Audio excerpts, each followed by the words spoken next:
A student was asking, how does scuba divers' gear work? That's a great question. I'm going to show you with this presentation. Now, first of all, SCUBA stands for Self-Contained Underwater Breathing Apparatus. Those letters make SCUBA.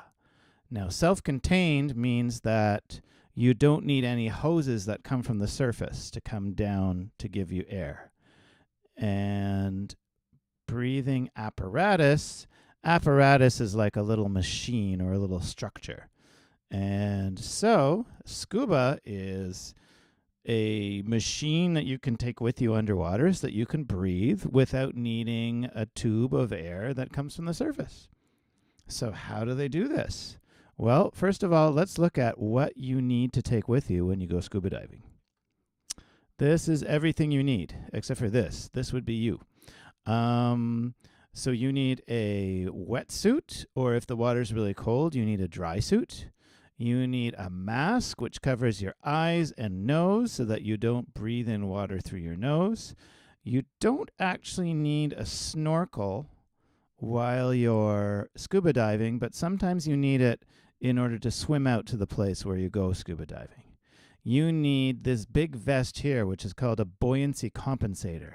And what that thing does is that you can fill it up with air to make yourself float up closer to the surface. And then you can take out air from it to make you sink deeper under the water. You need an air tank, and we'll talk more about that later. You need fins so that you can swim through the water really fast. You need dive booties so that the fins don't hurt your feet.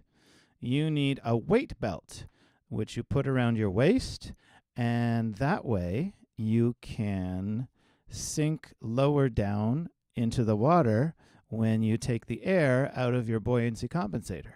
The weights help you go down. So you got the weights and you got the air. The weights pulling you down, the air is pulling you up.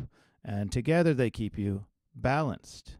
If you let go some air, the weights pull you down. And then if you have to go up to the surface, all of a sudden, you take off the weight belt and drop it, and then you go shooting up because all of a sudden you're much lighter. You need a dive computer to show you how long you have been down there. You need a pressure gauge to show you how much oxygen you have. You need an alternate air source, which is also called an octopus, and that's something you can breathe through.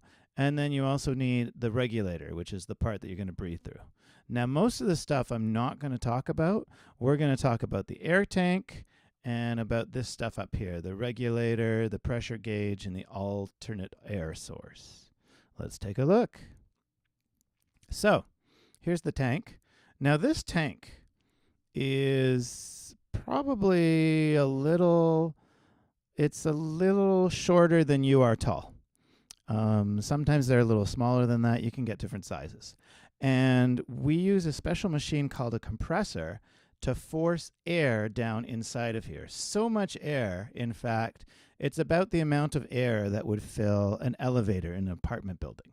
So all of that air gets gets pressurized into the container.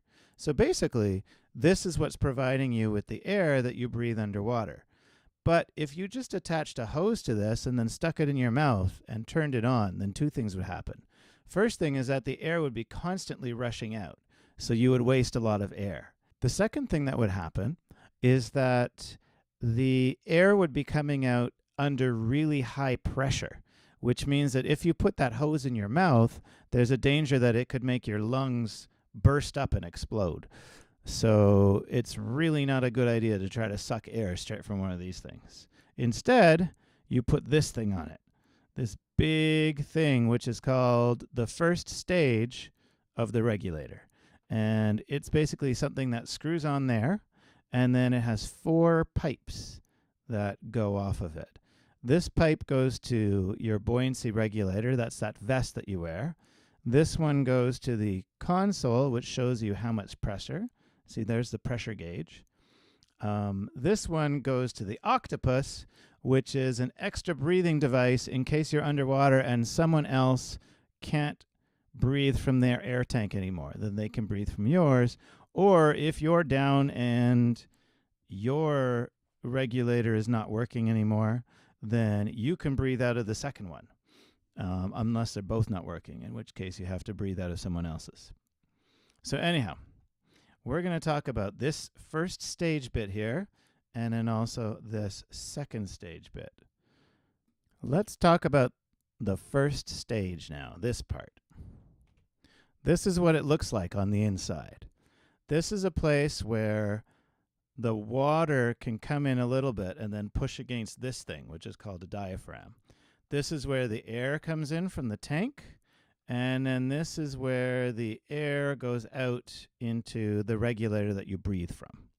The reason we have this thing here is so that the high pressure from the tank is equalized by the water pressure here and the water pressure on the other end of the regulator, so that the air that's coming to you is not super coming fast, but it's just like regular air, which is easy to breathe in and out, instead of it blowing and blowing and blowing in your face crazy.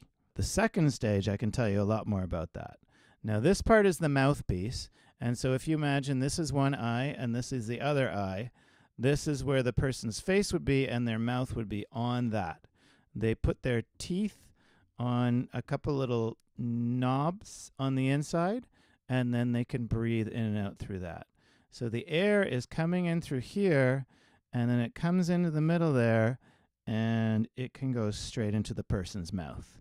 But you have to make sure that they can breathe back out through the same place, and you also have to make sure that the water doesn't come in. I'm going to show you how that works. This is the inside of the regulator. Here is the person. This is their eyes, and their mouth is on this part here. When they breathe in, their breath can go all the way out to here, and there's this membrane here. And outside, there's water which is pushing against that membrane.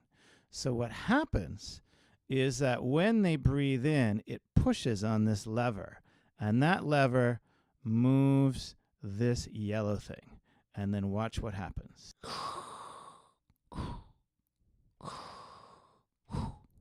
So you see this part here is closed right now, and then they breathe in, it opens, and they breathe out, it closes again. They breathe in, it opens, and it lets the air go through here and into their mouth, and they breathe out, and it closes. Breathe in, breathe out, breathe in, breathe out. So, the other part that is important is, where does the air go afterwards? Well, look here. So this is the person again. This is their mouth on the regulator. This is the air that they're breathing out. So so we're a side view now. So this is that diaphragm we talked about before. Before we were looking at the top of this thing. So now they breathe out, and the air goes all the way around in different ways, and it goes outside around this piece here. And this piece here is kind of spring-loaded. So it actually wants to move back against this part. It wants to move back against this part. And I'll show you why in a moment. And then the air pushes it out of the way and comes out and goes all the way out here. And so actually the bubbles are let go sort of to the side of your face. And you can kind of see them when you're scuba diving. That's the person breathing out, and then when they stop breathing out, here's what happens. The water that was pushed away before starts rushing back in, and it rushes back in, it gets this far, and it starts pushing against this piece here. And this piece here, if you'll remember, is a little bit springy, and so it gets pushed back until it closes this part here, and it closes this part here. So then the water can't get in anymore. It pushed as far as it can, and it can't get in. The water also can't get in this part because of this diaphragm here. And then you don't get water in your mouth. So that is basically how the scuba diving regulator works. Let's review it again. This is the respirator. This is where the person puts their mouth. This is where the air comes in. Now remember, this is the second stage of the regulator. The first stage was just to make the air that's going into the second stage here not so strong, to make the air pressure not so strong. So this is second stage. You breathe it in here. It goes in here. How do you breathe it in? Well, first it's like this, and then you start sucking in, and this diaphragm moves inward and pushes on that lever and opens this part here, and then the air can come rushing in. Boom. And then once you've breathed the air in, you start breathing the air out. It looks like that again, and then the stuff goes around all those other parts and out through this spring-loaded area here. That is called the exhaust valve, and it allows you to breathe all your air out. And then when you're done breathing it out, the water pressure pushes the exhaust valve back against the walls of the regulator so that you don't breathe in water.